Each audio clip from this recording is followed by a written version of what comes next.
Hi, in this video for factoring trinomials, quadratic trinomials day 3, we're going to be looking at what happens when our constant term is negative. The past couple of lessons have been about when the constant term is positive. So just as a quick reminder that your quadratic term is always the x squared term. The linear term, the term in the middle, is the x to the first term. And your constant term is the number at the end with no variable. And I'm kind of running out of colors, so that's our constant term, okay? So quadratic term, constant term, linear term in the middle. All right, so again, quadratic trinomials that we're factoring are in the form ax squared plus bx plus c, or excuse me, minus c. And what I want you to notice is regardless of whether the linear term is positive or negative, if our constant term is negative, we have to have one plus and one minus. And the reason is when we do our last terms for first, outer, inner, last, or when we double distribute, the product of the two numbers at the end need to come out to be negative. So positive times a negative is the only way we can get a negative. All these steps are the same with a couple of little hints that I'm going to add in, okay, as our prior lesson. So again, if you did not do factoring day 1 lesson last Friday, then you need to make sure you do that lesson first. All right, so first it says to determine what signs are needed in each binomial factor. So again, if our constant's negative, we're automatically going to have one positive and one negative. And we, again, always want to use pencil because it can very well be possible that we need to switch this to a minus then a plus. Okay, so make sure you're using a pencil. Our next step is to write the factors of A and the factors of C. Please be reminded that A is the coefficient of your quadratic term and C is your constant term, the number at the end. So again, when we take the 2x squared minus 5x minus 3, we're going to come over here and look at 2 and say, oh, the only two numbers we can multiply to get 2 are, or whole numbers rather, are 2 and 1. And for 3, we can multiply 3 and 1. And that's it. So now it says place factors. So we're going to place these factors of 2 and 1 and 3 and 1 in the binomial such that combining the products of our inner and outer terms gives you the linear term. So remember, your linear term is your bx term.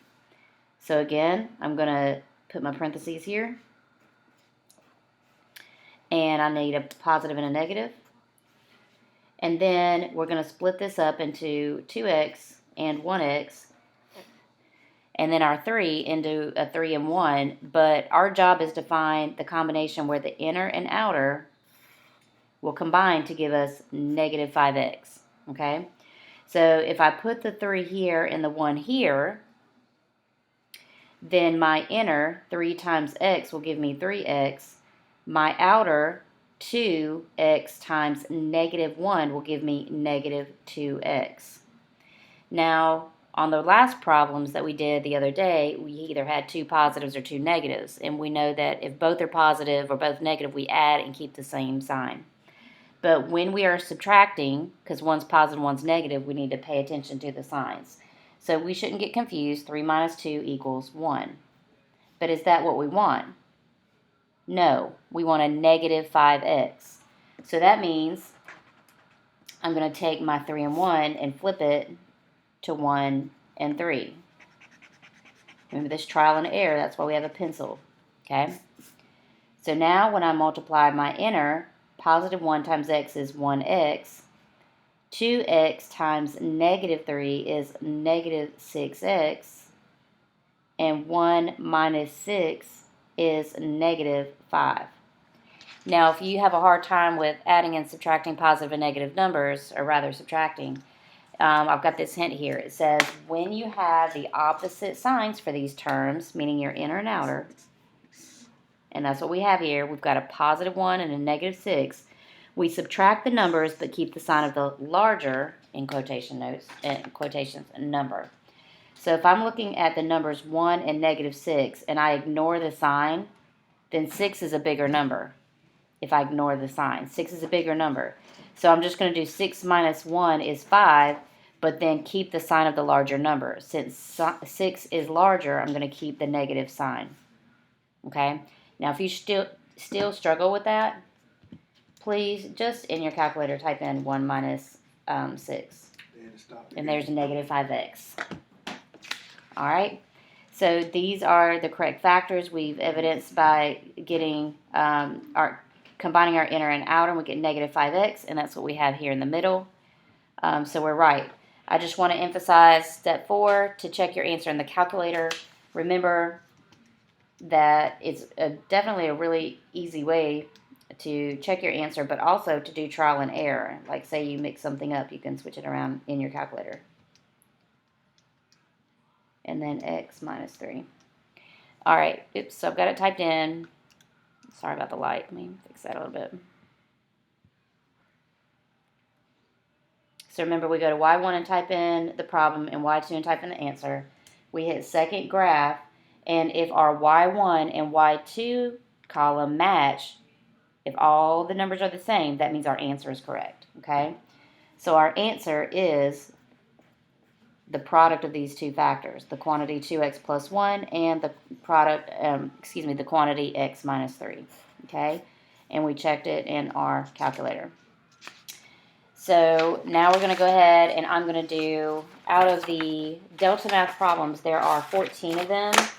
I'm going to do 4 or 5 with you, okay? So I'm just going to start at the beginning here and work my way through.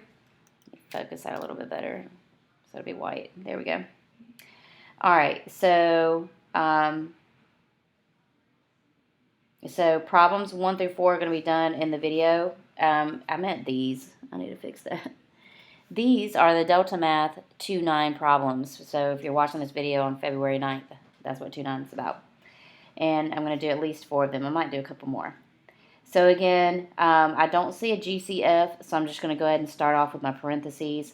My constant's negative, so I need a positive times a negative to give me a negative 9. For 2x squared, my factors are 2 and 1. For 9, they are 9 and 1 or 3 and 3. Now, so sorry, light's kind of bright.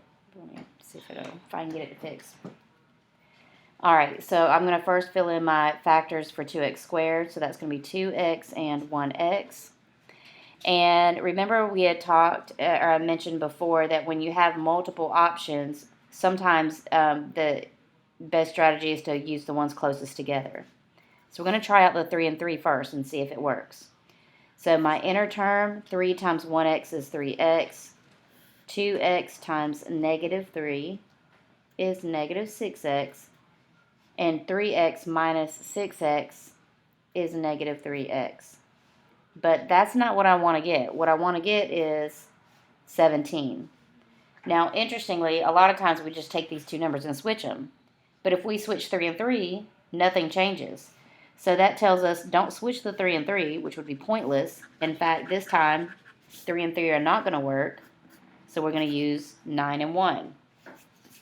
So if I put 9 first and 1 first, then 1, so sorry, it's hard to see. Hold on. I don't know how to make it better right now. So 2x, maybe that'll help better. And then try the 1. Then 9 times x is 9x. 2x times negative 1 is negative 2x. When I subtract, I get 7x. So that's not what I want either. So that just means I am going to take the 9 and 1 and switch places. So I'm going to put the 1 here and the 9 here. So this kind of takes care of all the different possible options we could have. So eventually when you train your brain on this process, it starts to pick up where to put them right away. So positive 1 times 1x is 1x. 2x times negative 9 is negative 18x. And when I do 1 minus 18, so if you need to use your calculator, 1 minus 18 gives us negative 17. Is that what I want? No, I actually want a positive 17. So this is the trick that I needed to show you.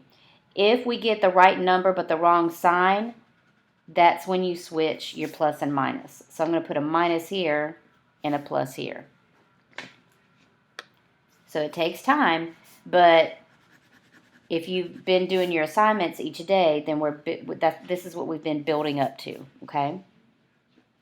So again, -1, our inner and outer, -1 times 1x is -1x, 2x times 9 is positive 18x, and -1 plus 18, so -1 plus 18 is 17.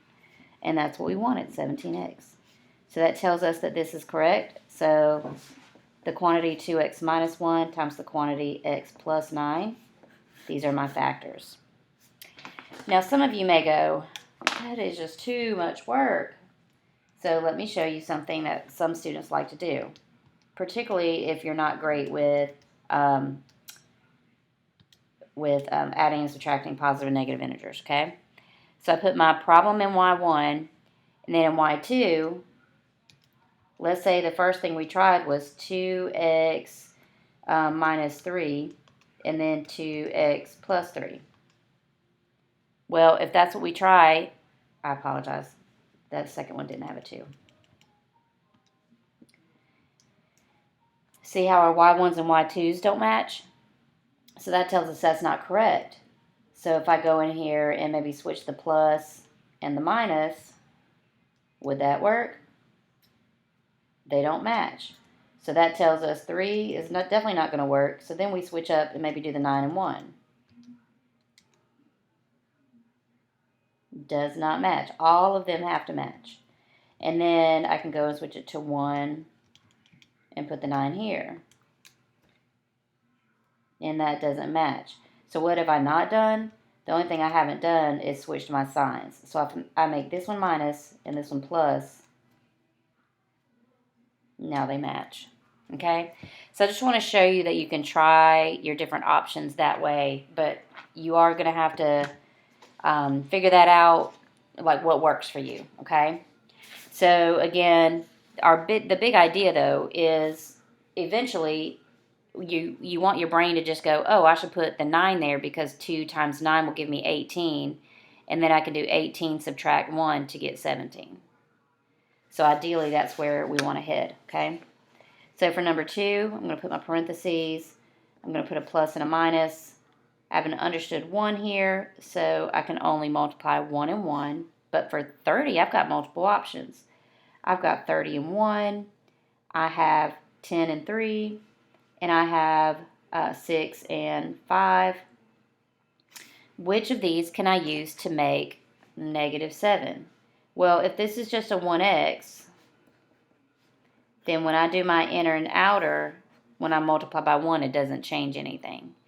So to me, it's pretty obvious to do 10 and 3. So one of the things you'll notice is that if there's an understood 1 right here, you can just use the factors of c to see what combines to give you the linear coefficient, -7 here. So ideally, we want your brain to go, oh, well, which do I need to have where? Do I need to have 3 minus 10 or 10 minus 3 to get -7? Do I want 10 minus 3? Well, that would give me 10x subtract 3x, which is 7x. But I want what? -7x. So all I need to do is go in here and switch my signs. And that would give me -10x plus 3x is -7x. So these are my correct factors. I'm just going to drop the ones because you'll never see those in an answer. And of course, we can use our calculator to check. So notice the big deal here is you are subtracting but keeping the sign of the larger number. So again, -10 plus 3, just don't even worry about the signs. Just do, oh, they're opposite signs. So 10 minus 3 is 7. 10 is bigger. It's negative, so my answer is going to be negative. Either that or you're just going to have to learn to count like on a number line, okay? So for number 3, and like I said, eventually your brain understands this to kind of like a puzzle, and it'll do it faster. So for 5x squared, we're going to have 5 and 1. For 2, we're going to have 2 and 1. So that means we have 5x and 1x. And I want to get a negative 3. So instead of trying all the different options and switching signs and all that, I want you to think about where we should put our 2. If I put my 2 here, then when I do my outer, I'm going to end up with 10 and 1. I can't make 10 and 1 equal 3. So that tells me to put the 2 here and the 1 here. Now if I get a positive 3, I know all I need to do is switch my plus and minus. So let's check it out. So far 2 times 1x is 2x. 5x times negative 1 is negative 5x. They're opposite signs. One's positive and one's negative. So I'm going to subtract. 5 minus 2 is 3. But 5 is bigger and it's negative, so this will be negative. And that's what we wanted, negative 3x. So that tells us that these factors are correct, except I do not need this understood 1.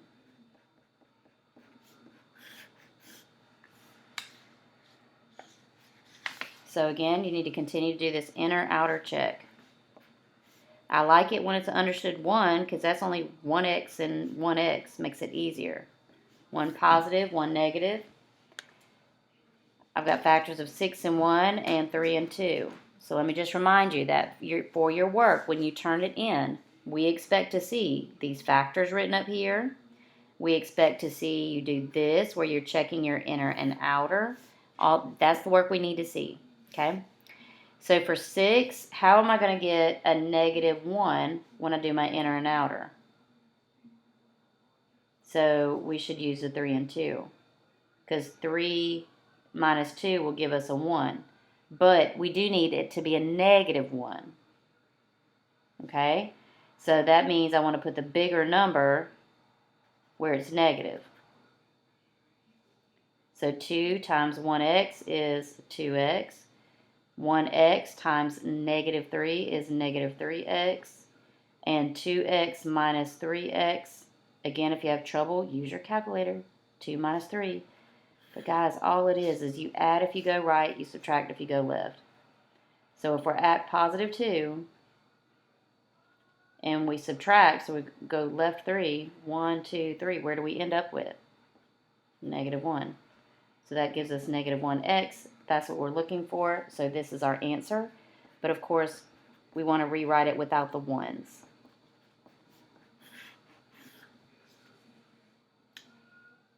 All right.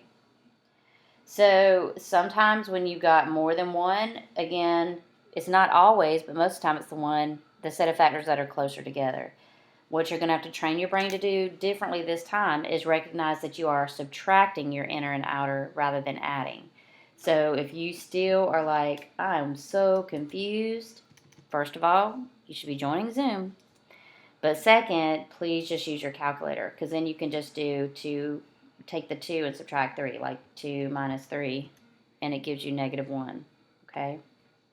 So use that to help you out. Let me see if there's one that might be, there isn't one that's really hard.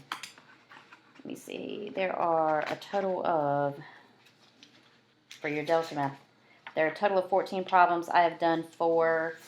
Is there any particular one that I want to,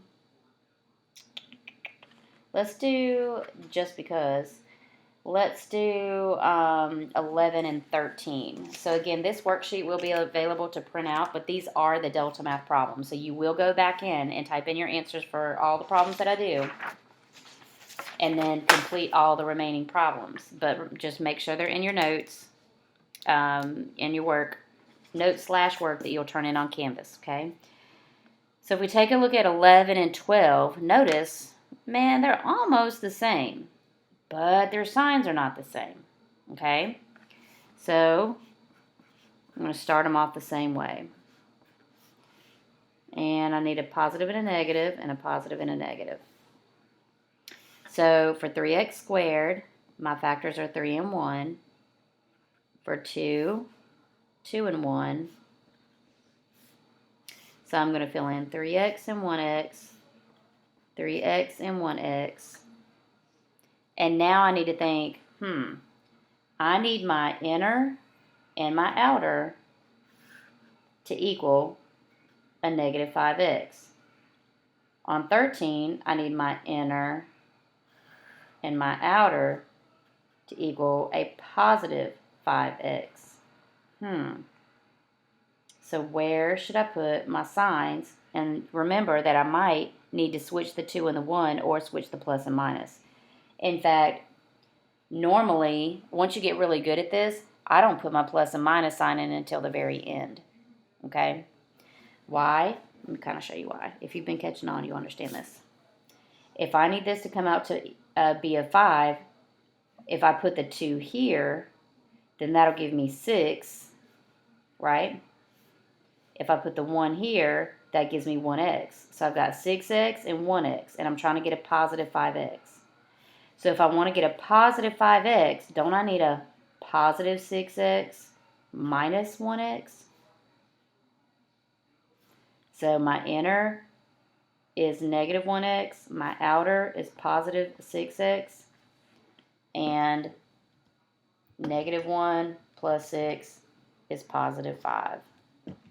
So these would be my correct factors. So again, the more you understand, the less you'll have to do, or the quicker you'll get your answer to. So here, I'm trying to get a negative 5x. So if I put my 2 here, then I'm going to only have negative 3 plus 2. Well, negative 3 plus 2 is a negative 1. So that means, again, I want my 2 on the end so that I can use 6 right here. If I keep my negative there, then that's negative 6x plus 1x, and negative 6 plus 1 is negative 5. Okay? So negative 6 plus 1 is negative 5, and that's what I wanted. So that means for here, my correct factors are 3x plus 1 and x minus 2. If you are really struggling with this and you need, after you've tried, and I mean legit tried all these, and I mean you go in Delta Math and you look at the solutions and you look at show examples, etc. So let me just kind of fast forward to that.